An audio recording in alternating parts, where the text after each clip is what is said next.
Salam dan bahagia. Di pertemuan kelima, PD non-homogen kasus 3 ya. Kemarin kalian sudah belajar pertemuan sebelumnya itu adalah kasus 1 dan kasus 2.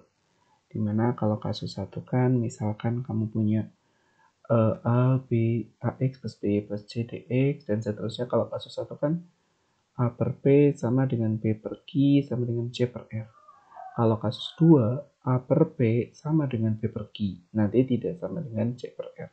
Tapi kalau kasus 3, itu A per P-nya itu tidak sama dengan B per Q. Ya, yang penting itu. Ya, mungkin nanti juga tidak sama dengan C per R. Tapi kalau misalnya C per R-nya sama dengan B per Q, nggak masalah. Atau dengan A per P, yang penting A per P-nya tidak sama dengan B per Q. Oke. Nah, bagaimana cara menyelesaikan dengan PD non-homogen kasus 3? Caranya itu sebenarnya menggunakan transformasi, nanti diselesaikan dengan PD homogen dan berubah terpisah.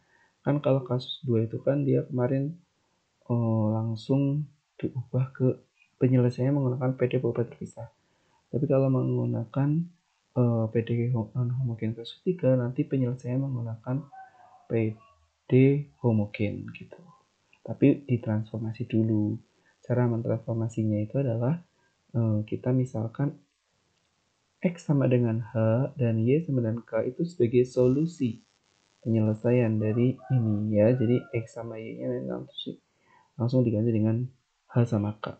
Jadi menjadi AH plus BK ditambah C sama dengan 0, PH ditambah QK ditambah R sama dengan 0. Kemudian ditransformasi lagi menggunakan ini X sama dengan U plus H ya, suatu variabel U ini ditambah dengan H. H-nya itu adalah tadi solusi dari X, sedangkan Y sama dengan V ditambah K. K itu adalah solusi dari Y. Kemudian dimasukkan atau disubstitusikan ke persamaan 1. Sehingga diperoleh nanti AU plus BV DU ditambah PU plus QV DV ya. Disederhanakan. Kemudian kalian mencari misal bisa DV DU atau DU DV. Setelah itu baru dibagi dengan U.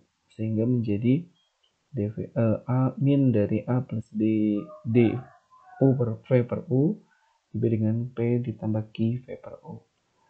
Setelah sampai langkah ini baru kalian selesaikan dengan PD homogen dalam variabel U dan V. Cara menyelesaikannya lihat lagi pertemuan ketiga ya dengan PD homogen. Kemudian setelah itu barulah ganti U dan V dengan transformasi semula untuk mendapatkan variabel semula. Lebih jelasnya perhatikan contoh berikut. Di sini ada soal 5x plus 2y plus 1 dx ditambah 2x plus y plus 1 dy. Maka cara menyelesaikannya kita cek dulu ya, A per P dan B per Q-nya kan sudah berbeda, berarti masuk kasus 3. Kemudian kita ganti X-nya itu H, Y-nya itu K sebagai solusi.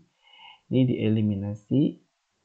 Misalnya kita mau mengeliminasi K, berarti ini persamaan ketiga dikali dengan 2. Diperoleh 4H ditambah dengan 2K ditambah 2 sama dengan 0. Kemudian persamaan kedua dikurangi dengan persamaan ketiga, sehingga diperoleh H-1 sama dengan 0 ya. Jadi yang ini persamaan kedua dikurangi dengan persamaan keempat ini, sehingga diperoleh hanya 1. Kemudian H sama 1 dimasukkan ke persamaan 2, sehingga diperoleh K-nya sama dengan min 3.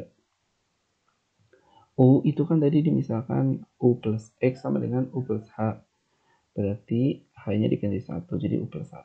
Berarti D U sama dengan DX. Dan Y kan jadi tadi dimisalkan V plus K. Sehingga K-nya diganti dengan min 3. Jadi Y sama dengan V min 3. Sehingga DY sama dengan DV. Kemudian persamaan yang ini sama persamaan ke-6 itu dimasukkan ke persamaan ke-1. Persamaan satunya ini adalah soal ya. Kalian masukkan X-nya diganti dengan U plus 1, Y-nya diganti dengan V min 3 ya dari sini. Kemudian dikalikan, disederhanakan, diperoleh tinggal 5U plus 2V ditambah dengan 2U plus V dV. Setelah itu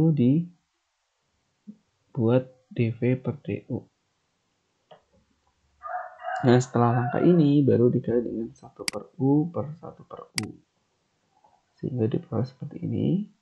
Nah, kita misalkan variabel baru yaitu pakai W. UV per U itu dimisalkan W, sehingga V sama dengan W kali U. Sehingga dV du sama dengan W ditambah dengan U dW du. Ini turunan aturan perkalian.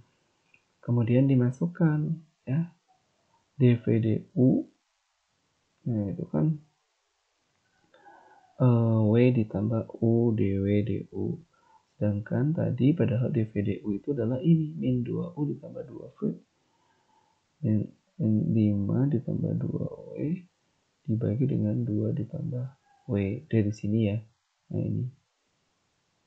Kemudian langsung diganti W per U-nya. Kemudian ini dipindah ruas W-nya.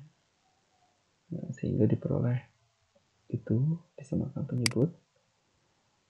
Nah, kemudian dibagi dengan U ya, yang DU dengan U, yang ini dengan W. Nah, ini beobat terpisah diintegralkan. Ini menggunakan integral substitusi diperoleh setengah ln dari W kuadrat plus 4W plus 5 sama dengan min ln U plus C. Nah, yang dari proses ini integral dari 2 plus W dW per W kuadrat plus 4W plus 5 ini menggunakan integral substitusi ya. Jadi nanti misalkan kamu punya ini misalkan variabel apa, terus nanti diintegralkan. Kelihatan juga karena ini 2W plus 4 gitu. Jadi sebenarnya kan turunan dari kalau diturunkan hasilnya 2 plus kelipatan dari 2 plus W, jadi bisa dicoret gitu. Nanti bisa dicek pakai integral substitusi. Kemudian ini dipindah ruas sehingga karena ini ln ditambah ln kan logaritma, maka bisa jadi dikali. Sehingga pangkat ln dari ini W kuadrat plus 4W plus 5 kali U kuadrat itu sama dengan pangkat C. Kemudian kedua ruas karena pangkat ln maka jadi hilang. Kemudian pangkat C itu dimisahkan C bintang, di mana Y-nya sama dengan V per U dan V-nya itu adalah X-1 dan Y-nya adalah Y plus 3. Nah, begitu ya Mas Mbak.